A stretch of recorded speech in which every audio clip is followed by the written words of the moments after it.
We are looking at Ruth chapter 1, verses 14 through 22. If you're new here, we do like to stand for the reading of God's word as a measure of reverence and readiness to receive it. One of the things that I always want to remind you, that we have Bibles available in each of the foyers. Please take one. We read from the Christian Standard Version. I was blessed last week. There was a dear lady who's been coming to our church, brand new. She has no idea about Christianity, was really freaked out about coming, but yet something compelling her to come. And with joy, she came up to me last week and she said, hey, I got my first Bible, right? And then she said something that just blessed my soul. She said, yeah, someone near me showed me how to find Ruth, right? And I was like, that's the kind of church we need to have. We need to have people who have no idea what the Bible is and people who willingly show them books in the Bible. That's why I wanted to keep reminding, that's why it's a blessing to bring your physical Bible. All right?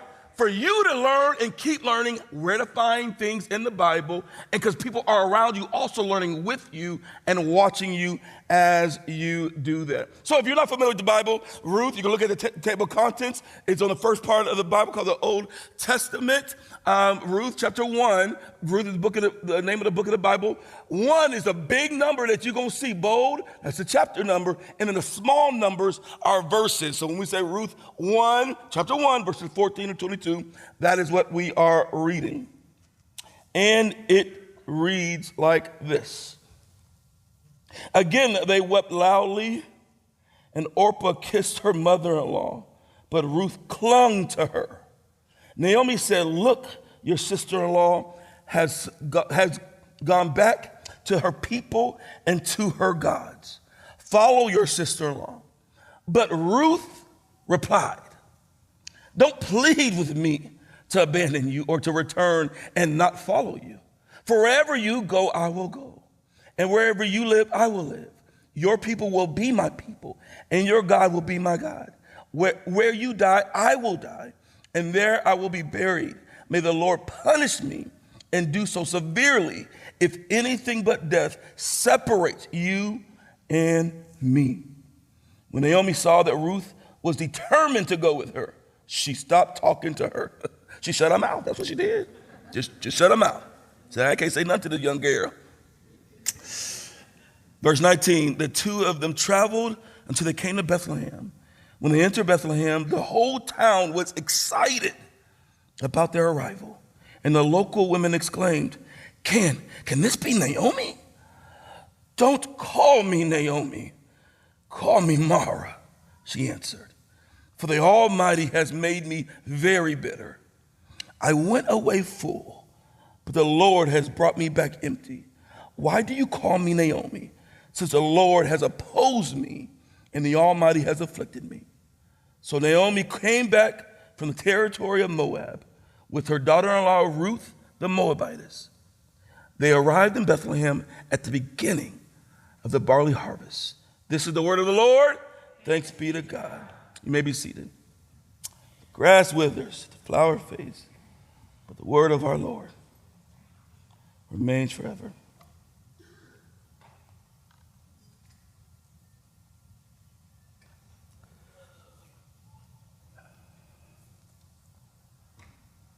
Ruth. We kicked off last week this beautiful, short, but potent book of the Bible. Starting this journey, we recognize that Ruth is not simply this random book that fits in the Bible that people were just interested in including. But no, it serves a very pregnant purpose in the whole Bible. It stands to answer the question that stands between failure and fulfillment, where the reality of God promising to Abraham and the people of Abraham that he would bless them, use them, bless them with land and provide for them. But the reality is, even with that promise, God's people failed at upholding what it looks like to walk and love God the Father. And so it stands in the middle of God's people failing to be what he's called them to be, but yet God making a promise. And the riddle is, will God and how can God come through when everything he's building it on has failed? And here's Ruth standing up with her strong shoulders, saying, let me tell you how all of a sudden God, in the midst of darkness and failure, can somehow pave the way to the lineage that leads to King David and then the King Jesus. This question of how can he carry these two distant and disconnected realities? As much of that being a cosmic, overarching question is no doubt a question that we ask on a very human, day-to-day level. It's a question that we oftentimes wrestle with. How can God, how will he use me, take me, move me between two dots that are seemingly miles apart? Like, how can I be the flawed, feeble, frail man and woman that I've been, who have failed in all the things, even the things that God has given me? How?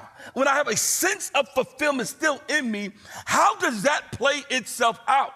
How can I keep trusting in God in moments where it seems like he is invisible? What does it look like? What does it look like when every day my eyes are filled with tears and I see the markings of failure, of sin and Satan in my life? Like, I need to know that somehow God has something bigger planned for me. I need to know that there's meaning behind this. Even though I can never make sense of my brokenness, I deeply need to know that my life is not being ran by happenstance, and the reality of pain and loss is not the overarching title of my book. I need to know that there's somehow the dark clouds will at some point dissipate and I will come out on the other side. I don't need everything to make sense, but I need to feel that God is doing something far bigger than me, because if I don't have meaning in any kind of way, then I feel like a victim and I feel like I can't move on in my life. I can't trust another marriage. I can't trust having a child. I can't trust another job. I can't trust another church, because somehow my issues are still unresolved and I'm carrying myself into a new season, and I don't know how to give myself to the next season, because my last season was filled with tears, pain, death, grief, unemployment, debt, and everything. How can I move on? Now, if you've ever experienced that, which many of us humans have or will, Ruth stands in the gap and says, here's how you trust a God who is seemingly invisible, but yet deeply active. So you see in the first chapter, God is not even mentioned. He's not mentioned in that, but yet we'll see through this book that though he's not mentioned, he's still profoundly active.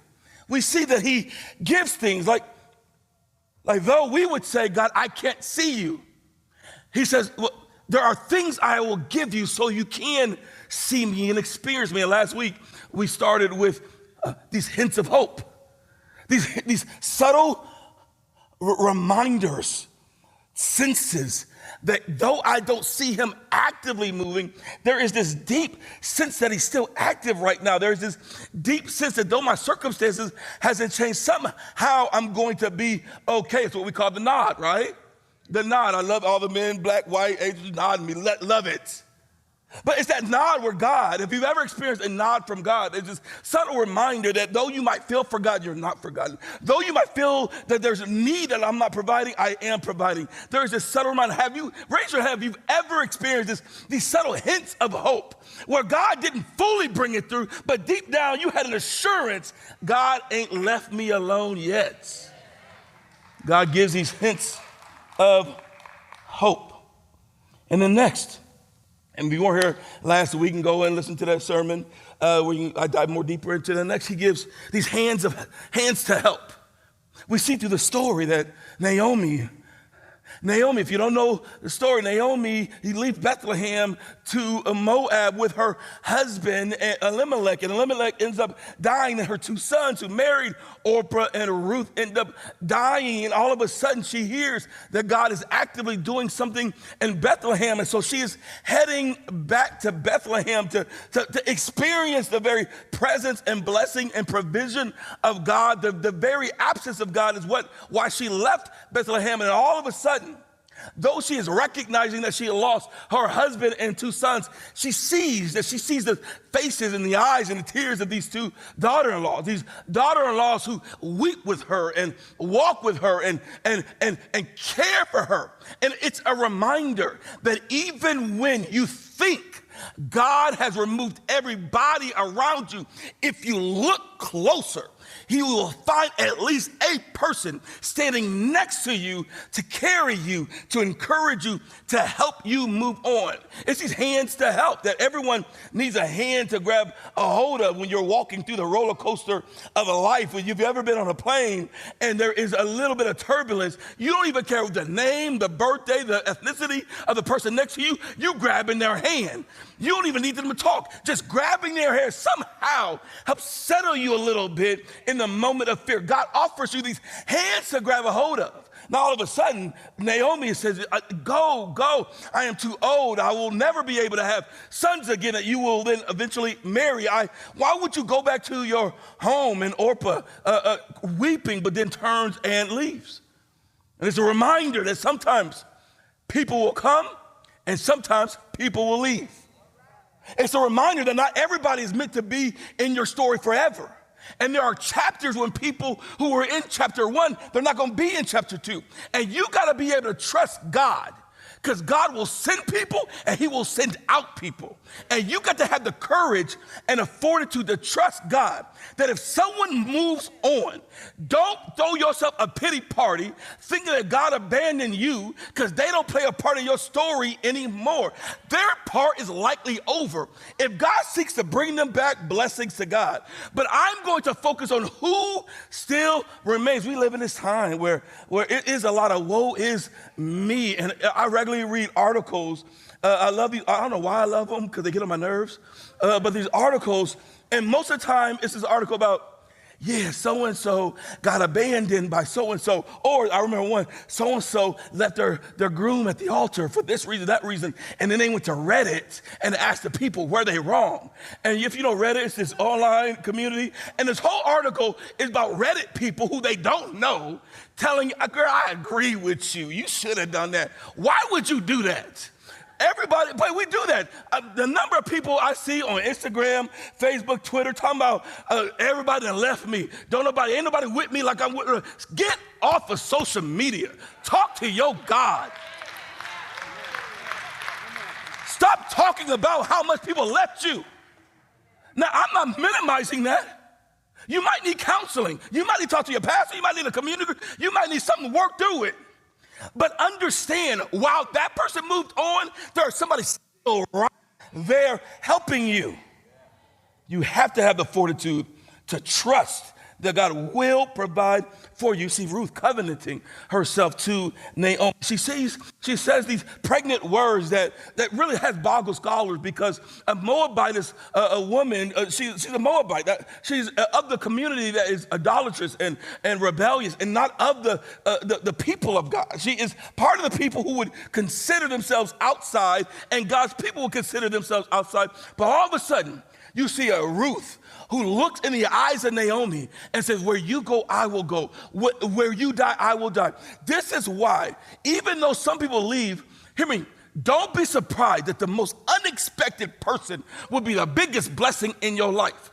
Some of us get used to thinking it has to look like this. It has to be tall, dark, handsome. It's got to be someone with this kind of money. It's got to be someone don't be surprised if there is a Moabitess who is from a neighborhood you don't even know about, that has a zip code you don't even like, and they will come alongside and be the very voice from you.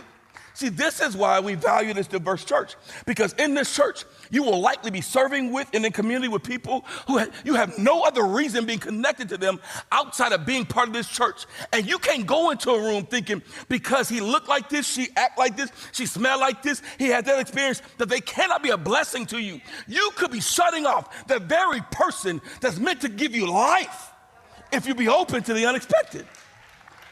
So Ruth, she covenants herself. She speaks words to Naomi, and this is a reminder that when God gives you hands to help you, you got to be okay.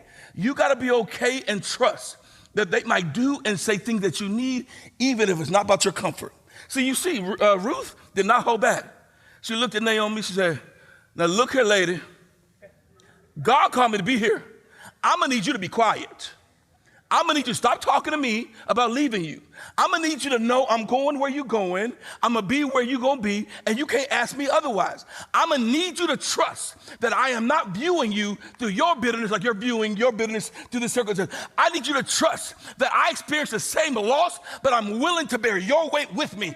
I need you to know I will say what I need to do what I need to do, so that we are both good together. I need you to know that I could move on to comfort, but I'm staying right here. And I need you to quit telling me to leave. Quit throwing a pity party. Quit talking about bitterness. Quit doing all that and look at me and know I am here for you and I ain't going nowhere.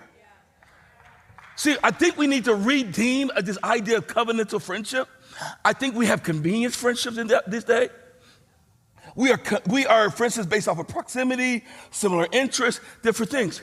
But the Bible talks about community very differently. Like the community in the Bible, it's not based off of convenience, even the similarities, it's based off of covenant. It's this reality that the people of God are meant to so covenant themselves with one another. You're not covenant yourself with everybody all the time, no. But you will have someone, and you will be someone that could look at someone in their eyes and says, I can move to another state, but I won't because you are in my life. I know y'all looking at me crazy, but I'll tell you, like I'm growing up military. I'm nomadic in nature. Every 2 years, I do want to move. It's just in my blood. And the Lord settled me. I always wanted to go back to Chicago, get down to Florida. And the Lord settled me right before I took this job. I just sat down and had a conversation with the Lord. And I said, Lord, you know what? I think you're calling me to put down roots here in the Metro East. And I'm good with that. But not only that, I remember, because one of the things that helped me was not just taking this job, but I remember talking to one of my best friends. Actually, my friend Brett, who surprised me on my birthday, walked in. And I remember him and I were hanging out. And we both have aspiration, things that could take us anywhere over this country. And maybe someday it will. But I remember him and I talked about, like, we can't leave this area right now because there's something between you and I that I can't be in another state, another city, because this together is forming me and deepening me and forming me into who God has called me to be. So therefore, I'm willing to sacrifice anything I even want so that I can have this brotherhood. There are people God will call you to you be able to say, I am covenanting myself with you. That means I am willing to risk. I am willing to endure discomfort. I'm willing to do whatever it takes for me to be here for you. The question is, will you covenant yourself to somebody when God shows you that person? Will you, is it not, again, I'm gonna remind you, this ain't everybody you meet. So you need to pray and discern. Some of y'all just covenant to everybody you meet. That's not what this is. You need to walk some of them back. That's why he left. He wasn't that dude. That girl that did, God did not tell you to covenant with her. You just liked her eyes. You're like, well, it looked like I can live with them eyes forever. That was wrong. But there are people that we have to covenant. We have to come even into this community of faith ready to lean in. This is why I always use language like, we got to be more than just people that come on Sunday. We got to be a people that so link up our lives together when we are in community serving together that we impact one another's lives. We got to be able to walk away and say, some of my close friends is who I either was in group with or served with simply because God had called me to connect with them at a deep level. God sends hands to help. And then next, he sends a home to heal. We see her. Where is she heading back to? Where is she heading back to? Bethlehem. Ain't no trick question right there in the Bible. Just read. This is not a trick question. This is not calculus. You trying to work too much out. Just read the book. Bethlehem. Going back to Bethlehem. Bethlehem is not a random place for Naomi. It's a place of home. It is the place of her people. We see that because, man, when she walked into Bethlehem, how did it describe the people? They saw her with excitement because there's something about Bethlehem that was a place of resolve and foundation and restoration. It's a place that when Naomi would have walked back in there, it has the aroma and the people and the building and the stories that kind of stir her heart. Even through the book of Ruth, you'll see this sense of returning. Because when Naomi returns back to Bethlehem, it's not merely a place. This place is meant to play a role in her returning to God, because there are some places that when you walk in, the people and the experiences in that place connect with you at a deeper level. They're able to preach sermons to your soul that you don't even realize, but you deeply sense it. You ever walk back into your childhood house? Now, good memories of the house. If you got bad memories, yes, don't go back. But those got good memories. You walk into your childhood home and you can feel it. Like you can feel like I got stories and memories, and I can feel a sense of resolve. I can feel a sense that I am fully who I am when I'm in this home, because it connects with me at a deeper level. It's this Bethlehem. It's a sense of belonging. This place that increases your chances of restoring hope again. If you've ever experienced pain and loss, much of what you're trying to grapple after is, where could I go where I can rest? Where can I go where it reminds me that though I don't know the outcome, I'm going to be all right? One place is not the place as common as it used to be, but for me, because how weird, but if you've been around, you know, sorry, a cough drop. Almost strangled me. O'Fallon schools, and so I went to Hinchcliffe Elementary. And O'Fallon, Hinchcliffe Hawks, I love it.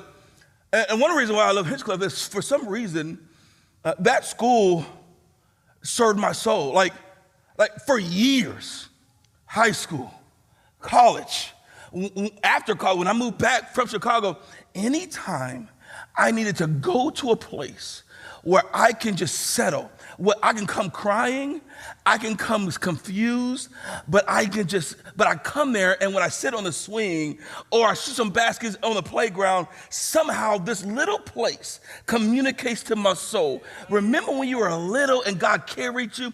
He's not done with you yet. Somehow this little place is able to massage hope into my soul, to ground me, to stir me, to anchor me in the more important things. The question for us is, do you have a place that when you go to, it stirs hope, it stirs strength, it stirs grace, it stirs joy? There are times, oftentimes when we hit in hard places, we try to move away from those places because we don't like to go to places that gives us comfort when we're really uncomfortable. Have you ever been there where you're in pain, you're uncomfortable, you don't want to hear about anybody, you don't hear nobody encouraging you, you don't know what I'm going to do, shut up. You don't want to hear no kind of word of encouragement. Someone asks to pray, can I pray for you? No, pray by yourself. People invite you over, you be like, nope, I'm not ready to come. And oftentimes you're not ready to come because you know if you walk through the doors into that place, it's going to do something in your soul that, if you're honest, you ain't even ready for. And there are times you got to be like Naomi and be like, all right, I got to go back to Bethlehem. Now, God used bread, wheat to get Naomi back. There are places that God will call you back. He'll use something convenient. You'll have this sense, a subtle sense that I got to get back to that place. I got to spend time. There are places, there are people's couches that I'll tell you, if I sit on that couch, I'm meeting Jesus all over again. Their home, the way that I experience God in their home, if I sit at their dining room table, I know I will hope more. Do you have a place? And have you gone recently? Or are you just hanging out in places that encourage despair, confusion, anger? Are you hanging out with people in places that aren't even trying to poise you into hoping more in God? God, no doubt, will give you these places. If you just pause and pay attention and just say, God, in this moment, this season, I need an atmosphere. I need to put myself in an atmosphere where it increases the chances of me growing and learning and experiencing your love. What is that for you? That's one of the reasons why we try to provide different things like care groups or even a class foundation. I told you about last week where care groups is simply a place. Is a place that allows you to get into a room with people who have pain like you have pain.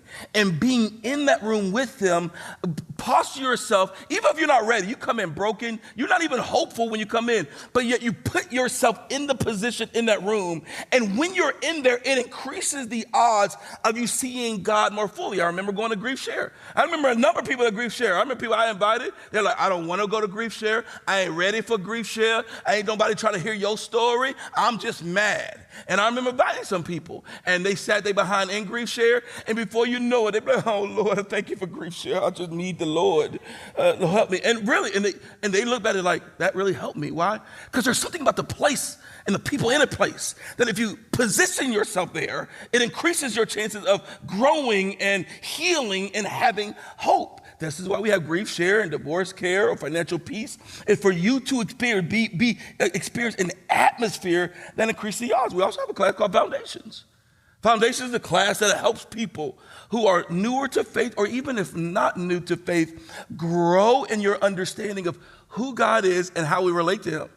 Even though we have new Christians there, regularly in Foundations, we'll have seasoned Christians who've been a Christian for many years come to that class.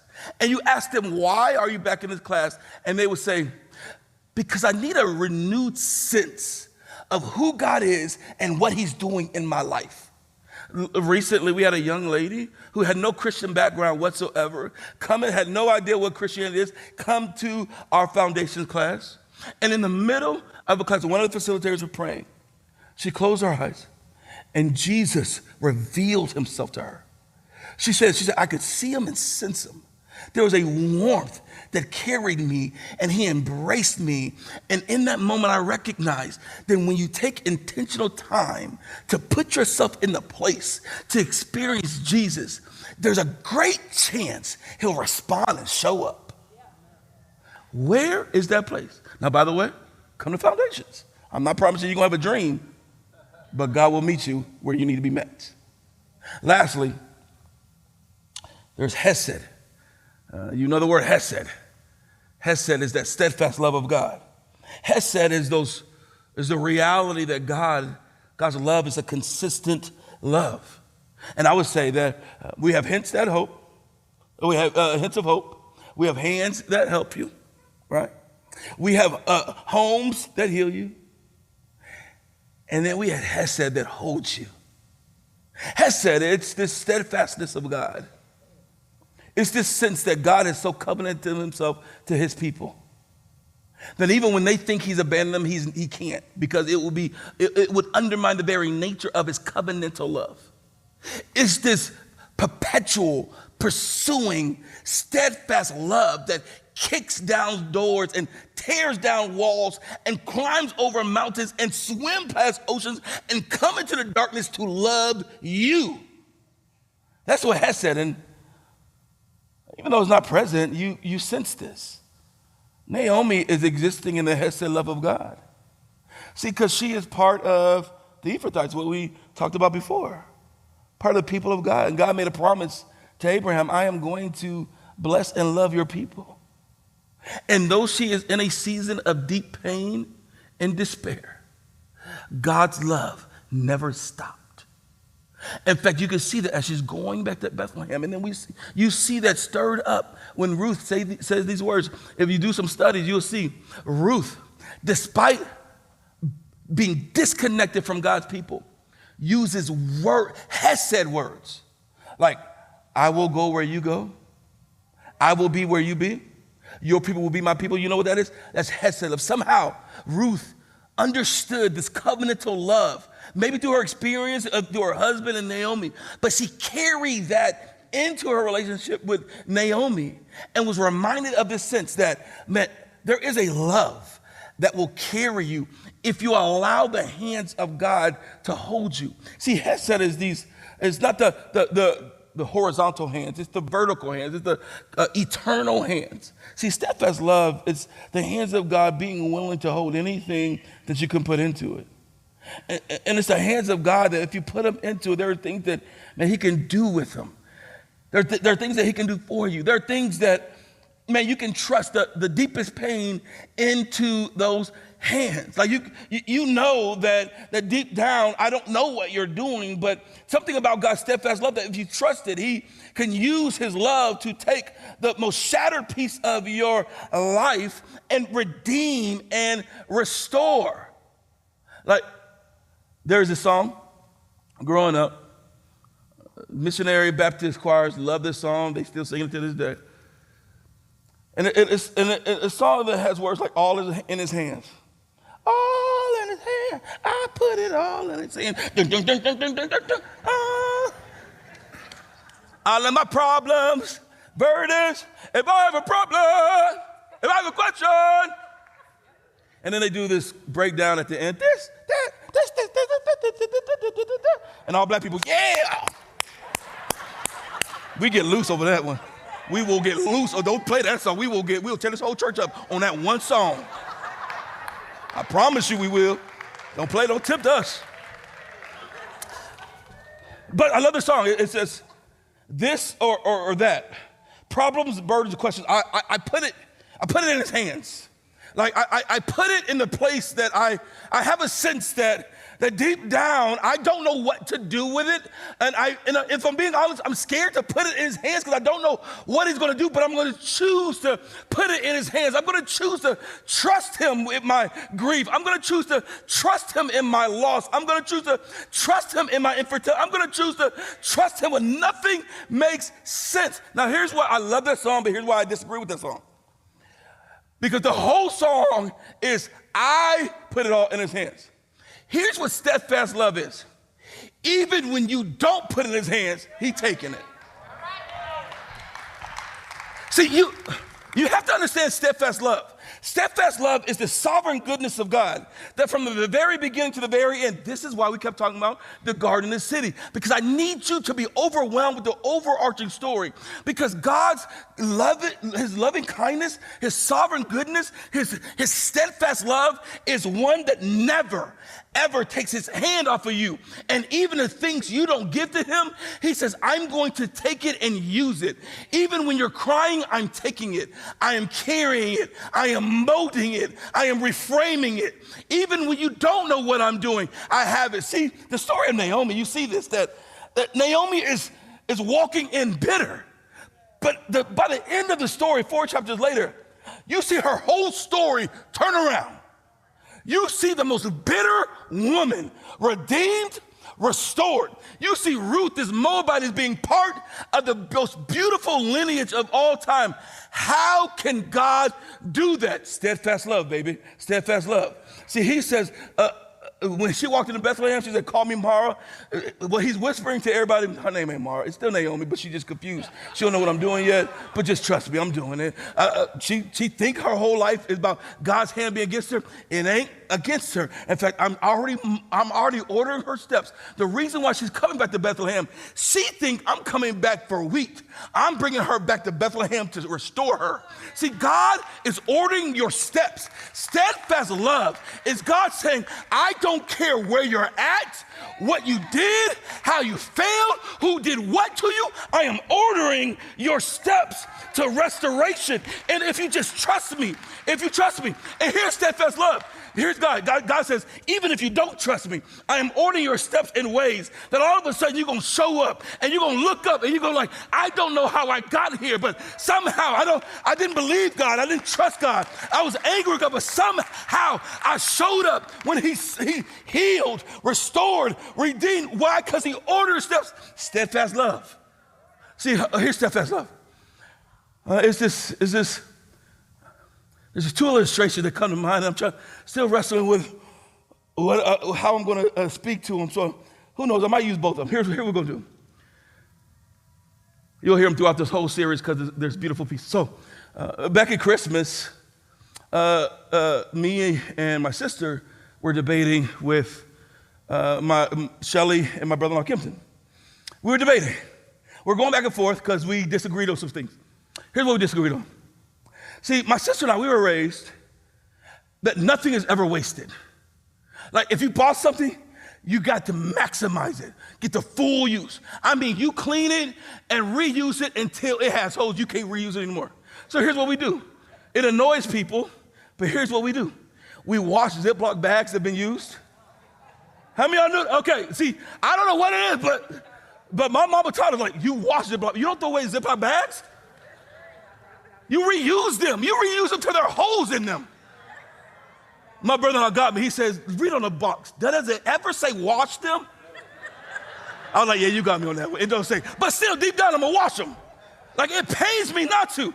It pains me. I tell people, we were talking about clothes even this week. I said, man, I was raised, if you buy an article of clothes, you're trying to get at least a decade out of that article. Like, you are treating it like, if I get 10 years, I have maximized. So that's how we were raised, everything in us. So one thing that my mom did is she made these soap balls. If you know soap balls, see, soap is, people don't really use bar soap, but we still was raised with bar soap. And bar soap, you use them. Now, by the time you're done with the bar soap, you end up with these little pieces. Now, you have most of y'all be just throwing these little pieces away. No. That's not what you do. You are wasting soap. There's still good soap in it. You just can't see it. So my mom, she would collect a jar of these soap pieces. These little cracks of soap. You look at it, so that still look dirty, so what? That look raggedy, so what? That look really broken, so that don't look like it could be used for anything, so you get it in the jar. And when the jar filled up, she'll get it, and she'll work her magic. And she'll take all these little fragments of soap, and she'll get it in her hands. And with hot water, whatever, she would form these little fragments into a ball. And she'll take all these pieces, and all of a sudden, every small piece that you thought was a broken piece worthy of trash, you thought it was a piece that did not have any more story to it, any use to it. All of a sudden, you got a ball that's full of these fragments, and before you know it, the fragments came together and told a whole new story. It had a whole new life. Why? Because you put it in the hands of my mama. My mama can work wonders with pieces. Well, here's God. All these fragments of life, if you put it in the hands of God, you're thinking, this fragment I'm just trying to be done with this fragment. He says, no, give it to me. This fragment is too many tears. Give it to me. This fragment is filled with night. Give it to me. This fragment was about my son. Give it to me. This fragment was about a funeral. Give it to me. This fragment was about divorce. Give it to me. This fragment was about rejection letter. Give it to me. This fragment, and watch me put it together. And before you know it, you're going to see a whole new bar of soap. Now hear me. Here's what he's doing. If you trust me, the reason why the soap is important, because when he puts it back together, it doesn't become something that you throw away now. It becomes something that's now part of your next story.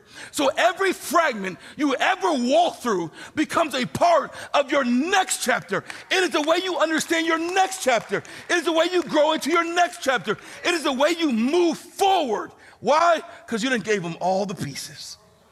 All the pieces. So what are the pieces that you still holding? What are the pieces that, if you're honest, they still in your journal? You ain't gave it to them. What are the pieces that you're still crying over? You say, I really don't trust them with that. What is that pain point? Even right now, what is that failure? Yeah, that thing you did that nobody knows about, and it's in that back closet. And you really have no purpose for it. In fact, you want to ignore it. And God says, go get that piece and bring it to me. Yeah, that failure, because your marriage messed up because you did it. And you're wondering, how can you move on? Because you know you have caused a failure and a broken heart in your life. Give it to me. That child who's angry with you, but they're not angry with you because they're rebellious. They're angry with you because you did it. And you have given up hope that relationship could be any better than it was. Give it to me. God says, give me every piece, every fragment. So when you think about it, everyone hold your hands like this. What's still in your hand that you're saying, God, take it? Take a moment, think of it. What fear? What loss? What pain? What question? What rejection? What abandonment? What lawsuit? What layoff? What infertility? What getting kicked out of school? What being rejected from college? What you not getting the job you really wanted? What the thing you got passed over in your career? What is that? What is in your hand that God wants to take? He says, God has you, even those pieces. And you think life is better if you keep the pieces and keep trying to control them. Some of you, your whole life is arranged around you never experiencing pieces that you never want to give up. There are places, there are things you don't do. Why? Because you never want to experience that again. You know what that is? It's you keeping a peace. You can, when a person walks through the room and there's tears that begin to well up in your eyes and there's a tightness in your chest and you close up. Maybe it's a person. Maybe it's a kind of person. Maybe it's whatever you feel it. That's a piece you haven't given up. And you got to know that God is here collecting pieces. Just like Naomi. Naomi's whole story, it looks dark and overwhelming. But as we'll see, God has never removed his hand from her and has taken all the pieces. He will have the pieces. He is so good and sovereign, he's going to have the pieces no matter what. So when I talk about you giving the piece, it's not because he doesn't have it yet. It's for you to decide it's worth him having and not me. It's an act of faith. It's an act of courage. It's an act of healing. I give you the pieces, not because you don't have them. I give you the pieces because they're stuck in my mind and my soul, and they're destroying my relationships and everything in me. See, God, even in the shadows, even in the darkness, he hasn't stopped moving. And we're going to see really soon through this book that nothing in your life can thwart the purpose God has for you. Even the things you've done. Let's pray.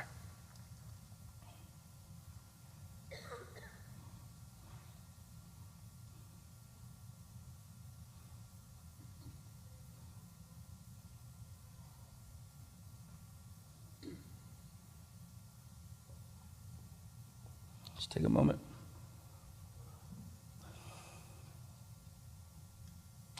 Just whisper, just over your life right now.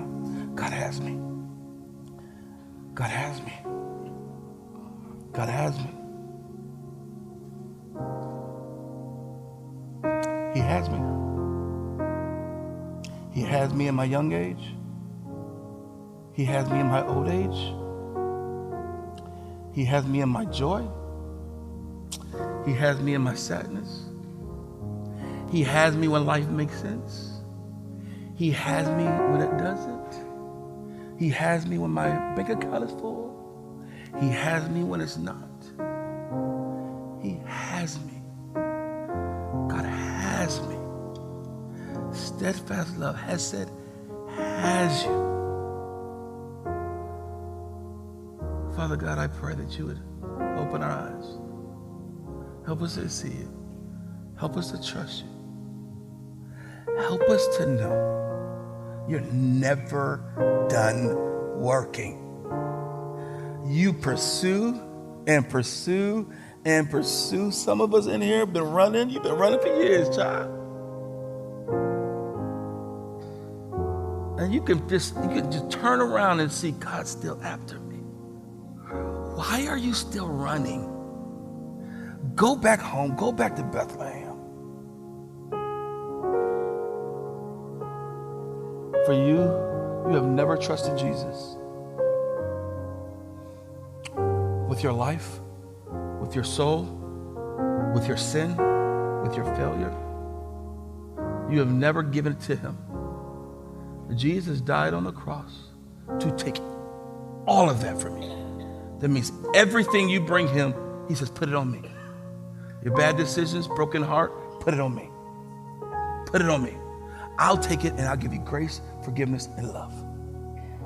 So if you're here with all heads bowed and you have never given your full self over to Jesus to receive his love, grace, and forgiveness back, heads bowed, just slip up your hand. Any other hand? Thank you. Bless you guys. Bless you. Put your hands down at your seat, whether you lift your hands or not. You can continue to hold your hands up and say, God, I give you my sin. I give you my life. I give you my fears. I give you my questions. I give you all of it. Now, Lord, save me, love me, and I thank you because you'll never stop loving me from this moment forward. Lord, so I end for all of us to see you and know you and to trust our full selves to you. In Jesus' name, amen.